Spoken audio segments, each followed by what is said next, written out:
Your brand new iPhone deserves the best protection, and the iLune 3-pack screen protector plus 3-pack camera lens protector has you covered. Don't take risks with your iPhone. Click the link in the video description to shop now on Amazon. My dad spied on my sister and molested her before she vanished at 17. I believe he murdered her despite killer's confession. Sarah Turney was just 19 when she walked into a Phoenix, Arizona police station to be given an update about her sister Alyssa, who had vanished from the family home 7 years before. What she didn't expect to hear was that her own father, Michael, was now the #1 suspect in the case, and that a search warrant was being executed on their house at that very moment. Even more horrifyingly, friends of her missing sister then spoke out about how her controlling father, who watched her with cameras 24/7, had allegedly molested Alyssa. But had Michael Turney gone so far as to kill her and fake her disappearance? After a false confession from an already jailed serial killer sparked a fresh police investigation, Alyssa now believed her father was responsible and set out to find justice. This harrowing story will be told in the new Sky Crime documentary, Family Secrets. The disappearance of Alyssa Turney, set to air on Sunday, 9th March at 9 p.m. This tragic tale could not be further away from the happy family they once were. Ex-cop turned electrician Michael and mum Barbara brought together their kids from previous marriage, before having Sarah together. Step or half wasn't a word we were allowed to use. We grew up considering each other brothers and sisters, Sarah recalls. We were all one big family together. But when Sarah was just 3 years old, tragedy struck. Her mum passed away from lung cancer, leaving Michael on his own to raise all 6 children. Soon, the older ones had left, and it was just Sarah, Alyssa, and their father, with Alyssa left to cook, clean, and be the mother Sarah needed. Then, on May 17, 2001, everything changed. It was a great day for me. I remember getting on the bus, going to the water park, and then after school, my father picks me up. He says your sister's not answering her cell phone, Sarah said. We get home and I go right to her bedroom. I was sure she'd be there, but she was. On her desk was her cell phone, with a note tucked inside which read, "Dad and Sarah, when you dropped me off at school today, I decided I really am going to California. Sarah, you didn't want me around, look, you got it, I'm gone. Dad, that's why I saved my money, I took $300 from you, Alyssa." Despite efforts to contact friends, the 17-year-old was nowhere to be found, until Michael claimed he received a 5 a.m. phone call from her a week later, cursing him and telling him to leave her alone. Police traced the call to Riverside, California, where they headed with stacks of missing person posters. Yet despite their efforts, they never heard from her again. The police also didn't take it seriously, treating this as another classic story of a teenage runaway. I was trying to block it out. I went from this kid who was extremely scared of drugs and alcohol, and overnight I started experimenting. All the things I was told Alyssa was horrible for, the drinking and drugs, my dad would supply me with, said Sarah. While Michael was lenient with Sarah, he was accused of being controlling of his stepdaughter, Alyssa, when she was growing up and doing the same things. For the most part, we hung out at my house because she wanted to get away from her home as much as she could, recalls Charity, a teenage friend of Alyssa. Every time that he would drop her at my house, Michael would make a point to speak to my parents about what she was and wasn't allowed to do. Sarah adds, I was told that Alyssa was constantly out of control. Michael started watching her every move, even installing a hidden video camera in a vent in her bedroom and videoing her through the window while she was at work. Even their home phone line was hooked up to a cassette player to record every incoming and outgoing call. I hoped that Alyssa actually ran away, but a bigger part of me believed that was impossible, because I knew she would have never left Sarah alone in that house. Alyssa would always tell me how uncomfortable it made her him watching her every move, said her friend, Charity. I hoped that Alyssa actually ran away, but a bigger part of me believed that was impossible, because I knew she would have never left Sarah alone in that house.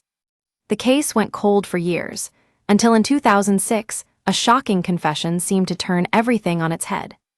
Thomas Heimer, a self-proclaimed serial killer, was in a Florida prison serving life for another murder when he handed a guard a picture of Alyssa torn from a newspaper with the words, "I killed her, and I'm going to make you famous."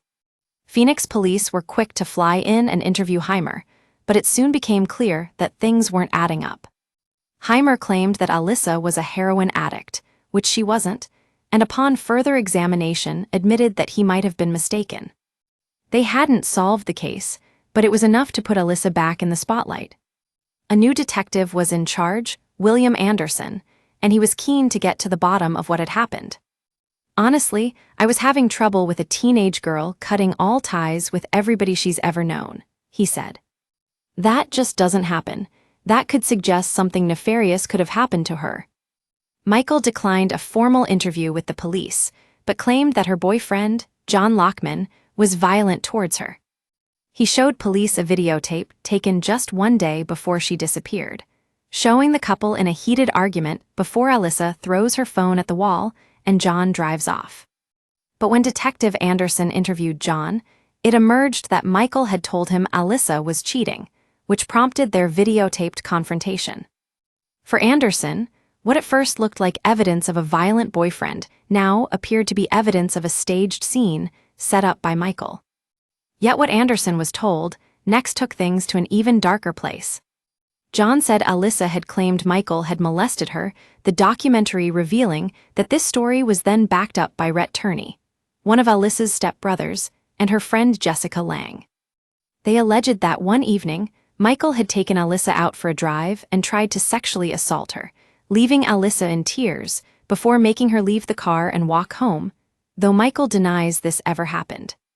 Another one of Alyssa's friends, Charity, recalled a time Alyssa said she woke up to find herself tied and gagged, with Michael on top of her and suffocating her, before threatening her to tell no one.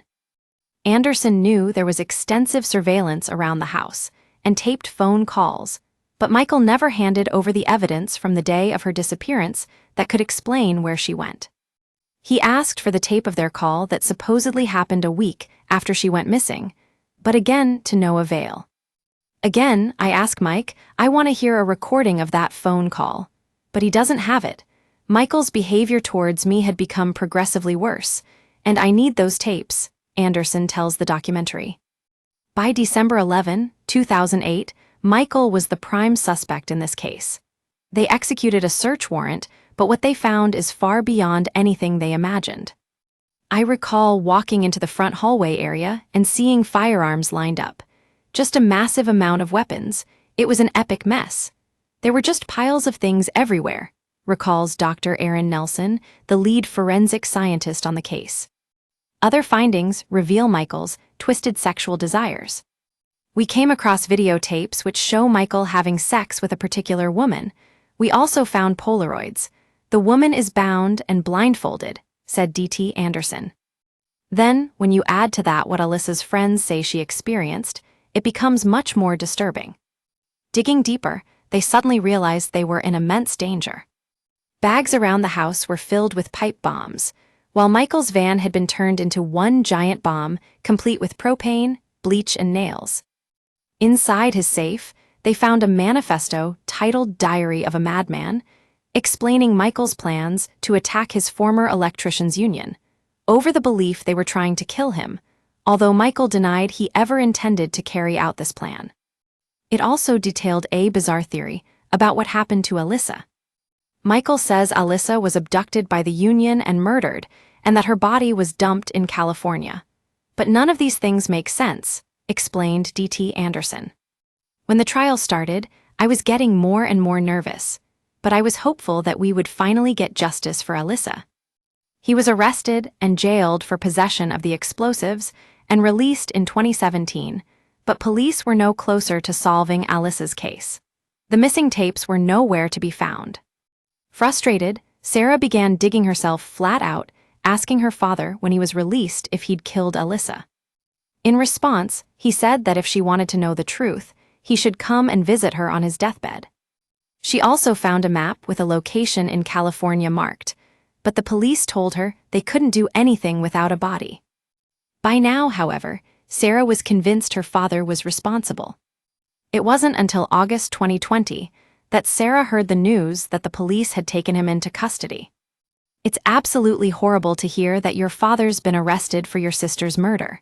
But at the same time, all this hard work, giving up so much of my life for this fight, it was the right thing to do, Sarah told the documentary. By July 2023, Michael Turney, now 75, was on trial for Alyssa's murder. When the trial started, I was getting more and more nervous, Sarah said. But I was hopeful that we would finally get justice for Alyssa. Yet the prosecution was instantly met with problems when it was ruled that none of the testimonies about Michael's sexual abuse of his stepdaughter could be included. Michael's defense was strong after all. There was no evidence of a murder weapon, a body, nor any witnesses. The defense tried to create a story of her being some crazy teen who must have gotten herself into some big trouble, and that's the cause of all this, said Charity. Sarah also began to feel frustrated. Everything the defense presented in terms of my thoughts and feelings came from an interview with police when I was 19 years old. That interview is based off memories I had when I was 12, so that was all used against me, Sarah told the documentary. They knew exactly what they were doing. That is the handbook on how to victim blame a child who was abused. As the trial went on, I got more and more nervous. Suddenly, everything fell apart. Based on a rare technicality, the judge determined that not enough evidence had been brought forward for the case to go to jury, and Michael was acquitted. I was in shock. It was heartbreaking. What happened in that trial is not the truth of what happened to Alyssa, claimed Sarah. I feel like the trial was just part of the pattern. Alyssa's been failed by almost every adult in her life, her schools, the Phoenix Police Department, the county attorney's office. Everyone failed Alyssa. I put myself through all of this for Alyssa. Her story deserves to be told, and he needed to be confronted because no one else had ever done it. The acquittal has given him power to say, "Look, I'm innocent," when that's not what the acquittal means. It means the state did not present their case, she told the documentary. Months after Michael's trial, Sarah met with her father for the first time in years to confront him with what she believes happened. "Will I get that confession on your deathbed?" she asks him. "The story you have heard is never going to change, even when I'm dying. Because I did not molest, and I did not kill your sister," he says. "Why are you doing this, Sarah? To make money off your dead sister if she's dead?" But in her reply, Sarah left him without any doubt over her feelings towards him. "I feel nothing for you. I will leave this conversation and never think of you again. My children will not know who you are," she said.